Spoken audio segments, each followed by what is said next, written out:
Today on Timelines, we have Roxanne Davenport. She's a stay-at-home mom with two daughters, 10 and 19.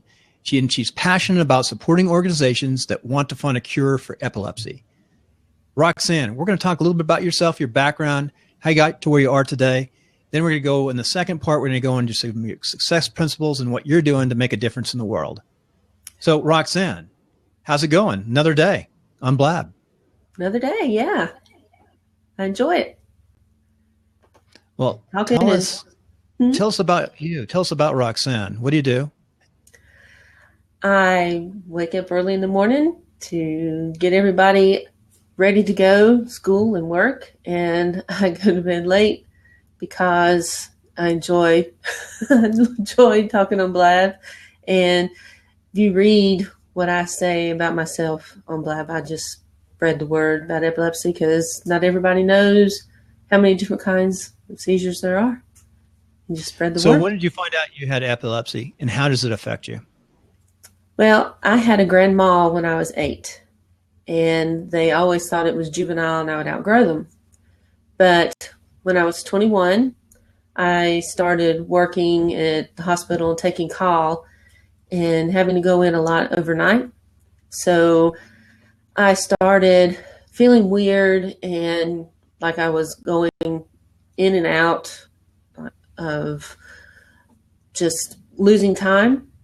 So knowing I had a seizure, I thought, oh no, what's going on now? So I went to a neurologist, and right when I told him what was happening, he says, oh, well, you have mesial temporal sclerosis. I said, okay, what's that? And he asked if I ever had a fever when I was a child. And my mom said, yes, I had one when I was an infant. So that's where you have a scar along your brain in the area. And he said, let's do an MRI. So that's when he found out I had left mesial temporal sclerosis. And he says, we can do surgery and remove it. I said, well, what else can we do? So we tried medicine for a while.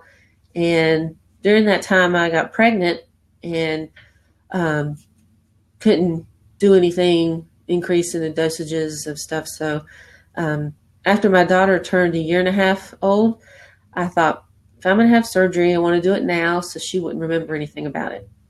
So I finally had it, went seizure-free for 3 years, but then they came back. So I went to another doctor, another surgeon, and he surprised me saying they didn't take everything out. I was like, okay. That wasn't too pleasing, I was like, he told me it would be a 90% cure rate. And the other doctor, the other surgeon.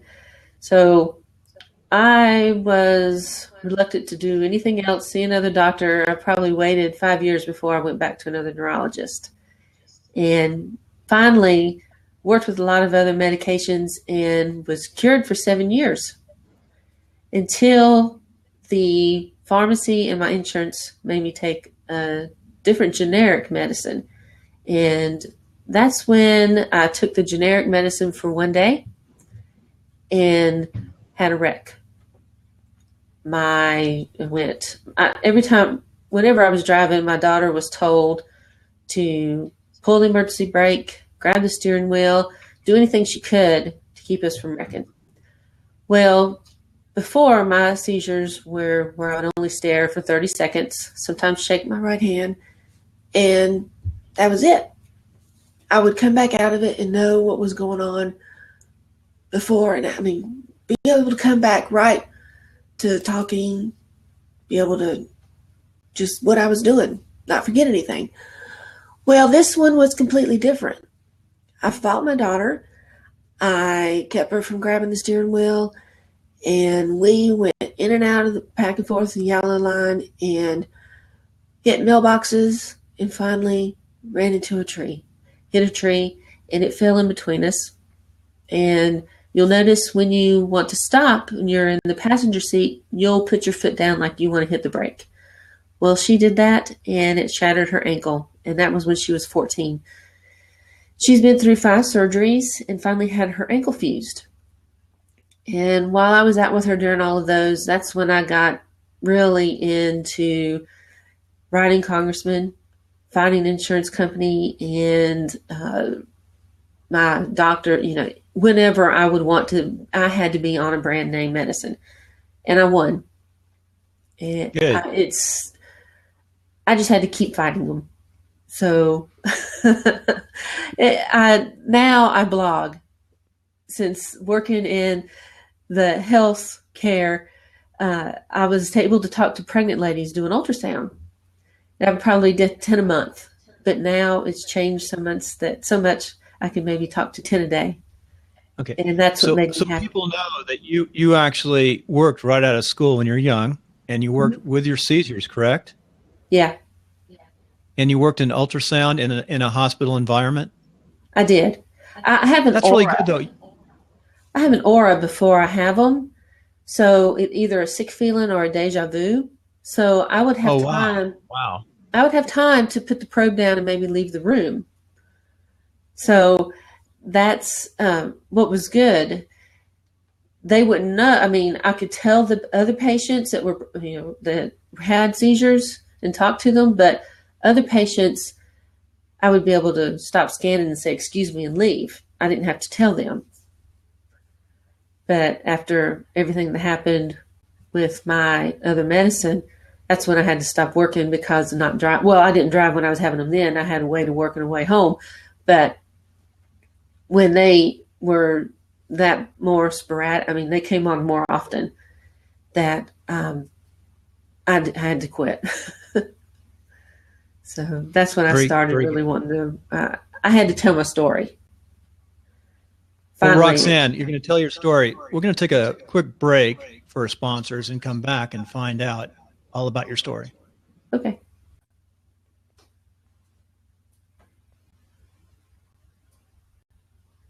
Okay, I want to just thank our sponsors, Share the Oils in Northern Nevada. Without you, it really helps to get this show off with the technology and the information that you provide.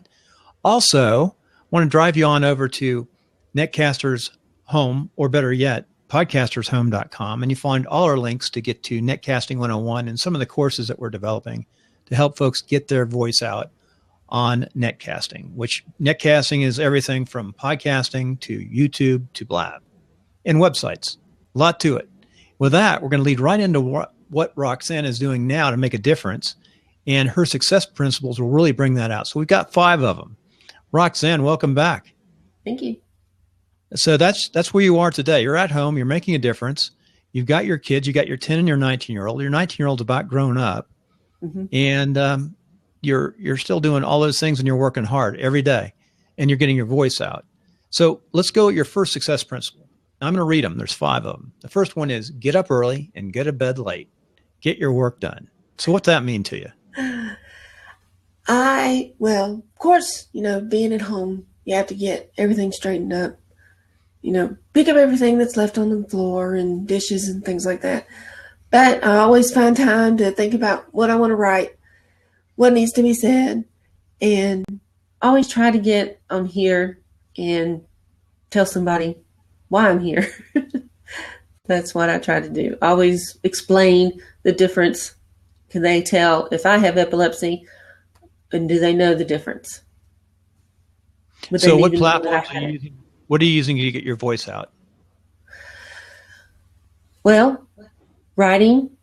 I always check I check and see what's going to be voted on, and if there's anything hidden to be voted on about, dropping any, deducting the amount that they're giving for research for epilepsy. And if I need to warn my congressman to show up to vote, because some of them don't. And that's just what I want to make sure that they know. Okay. By the way, I want to just tell a listener real fast that every once in a while your voice changes slightly. Yeah. Explain to why your voice changes. Finally, they talked me into having a vagal nerve stimulator put in that it's like a pacemaker, but instead of going to your heart, the wire goes up to the area in my brain that is causing the seizures. And every 5 minutes, just to keep that area from, causing them, it sends out like a pulse and another electrical activity, I'd say, to that area. and it goes by my vocal cords. And every time it goes off, it makes my voice change. But it's only for a few seconds. It seems like it doesn't happen very often. It happens greater than 5 seconds, but I do notice it from time to time. Yeah, sometimes I guess it's higher. I don't know. Yeah, I can feel it coming on. If you want me to warn you. No. Put up with it. Number 2 is build relationships, and you see build relationships online. Mm-hmm. First. Yeah. Like I said, I reach more than 10 people a month because after finding out about Google and having communities, I decided to start a epilepsy community where people can come and talk amongst themselves, and I respond to anyone that has a question or just wants to talk about their feelings. And because some people I have met overseas that are from countries where they're still talked and treated like lepers, some of their families have just outcasted them. They don't want to even be known, that said that they're part of their family. And that's just hard to believe that they're still doing that. That just breaks my heart.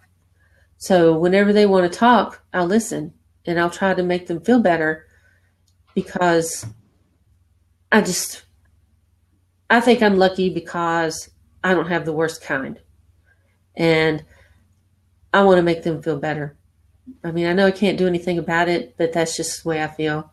So, and it's grown. I can't believe I looked today and there's 360 people that can be reached everywhere. And I never thought I would do that. So you see, write and blog and write. And you have a great website, and you built it yourself too, didn't you? I did. I can't believe that. I'm computer illiterate. It's really good. And you built. So tell us about your blogging and writing and what's that doing for you? Because you're not a writer, you said, but you're just making yourself write. I'm definitely not a writer. The area that the scar tissue's in is right near my vocabulary. And it's my 19-year-old, and definitely my 10-year-old. You would not think this. My 10-year-old has a better vocabulary than me, because the words she uses, I say the definition, because after she says the word, I know what it means, but I don't use it in my sentences. Okay. So I never thought I would write. But let me tell you, the website too, in your blog site, it's Seizure the Day. It's SEIZEURETHEDAY.com. Don't put any www, just put seizuretheday.com. Mm-hmm. And it's a great site. And you can also go over to timelines at timelinesofsuccess.com, and you'll find your write-up and your links there too. Very good. So writing and blogging, that leads into a lot of neat things. And really, that's the fundamental thing that has to be done. And let me tell you, we're in the real estate business. We've been in 25 years, plus design engineering. And I tell our top people to blog. They say, no, I don't know how to write. I don't blog. You got to blog. You got to blog in the future. It's hard to explain, but it's going to get that website, and all sorts of good things are going to happen. Even if it's short, just blog a few paragraphs a day. I think my longest one was like 400 words. That's a lot. 400 characters, maybe. Well, the optimal is 300, but you don't need 300 words. Just blog, and you get better, and you become a better writer. So number 4, get political and sound off to get attention. And you know what? Roxanne met because we have a show called Meet the Voter at meetthevoter.com. It's after Meet the Press on Sundays mornings. It's from 9:30 Pacific until at least 12:30. And we're looking for different people to come on as panelists as well as commentators initially. And Roxanne is going to be on tomorrow as a panelist for at least an hour in about the second or third session. But she's welcome to come up anytime and comment. And she's evolving. We hope to have her as regular on the show. So get political. Tell us, what does political mean to you? Come on, what's political? What do you do to get political? Vote early, vote often? What's this political stuff? I have wrote my congressman, like I said, and I never thought I would be this political. The last few the blogs that I have wrote, it's amazing. And I even had one person that made a comment saying, "Thank you for speaking out." And I never thought that I would be that open, saying, speaking out loud. And that's actually one of the sayings that another person says, speak out loud. So that's finally really what I'm doing politically. Yeah, if you're in your congressman, you do the blab, you're all over the place. I mean, I see everywhere. So congratulations. You're getting your voice out. Simon Sinek, I just listened to him on his very first blab, and you beat Simon Sinek, and he's a big proponent of getting your voice out. So congratulations, you beat Simon. Simon's the guy about the why, and you definitely have a why. So, amazing. I love this platform, this blab, and all the things. You're an example of what can be done, and you're really making a difference. So we appreciate that. And I can't tell you how many people I know who've been 40, 50 years old, whatever age they might be, and they don't do anything political, and then they complain about what they have. At least you make a difference and get out there and pull people together, help people. And I want you to see you out there teaching other people how to do this too. Help them get their voice out in your community. That's what you're doing. So, and finally, my favorite of your 5 is never give up. What's that mean to you? Yeah, never give up. My daughter, I have to say my daughter never mentions that I wrecked.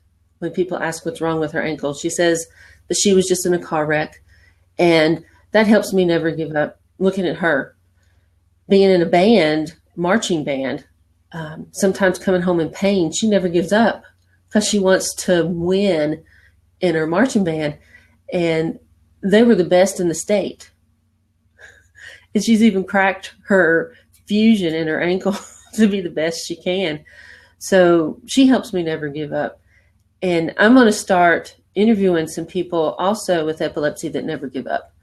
There's some, I know someone after he has seizures, he can write an opera. He has wrote an opera that has been put on in the UK. And he also has songs on iTunes. And then another person I want to interview, that I'm going to interview first, his epilepsy made him blind.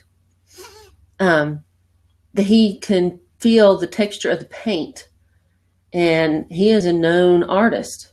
He sells his art. And hopefully I can be able to figure out how to have him paint as I'm interviewing him so he could just show how he can feel the texture because his artwork's amazing. So I just want to show everyone how epilepsy doesn't bring you down. You have a way to show how you overcome it. Very good, Roxanne. With that, we're going to go to our second break. And we'll be right back. Okay, usually we go to the second break, a commercial to our guest, but Roxanne really is not a commercial company or business, but she doesn't have nonprofits that she works with.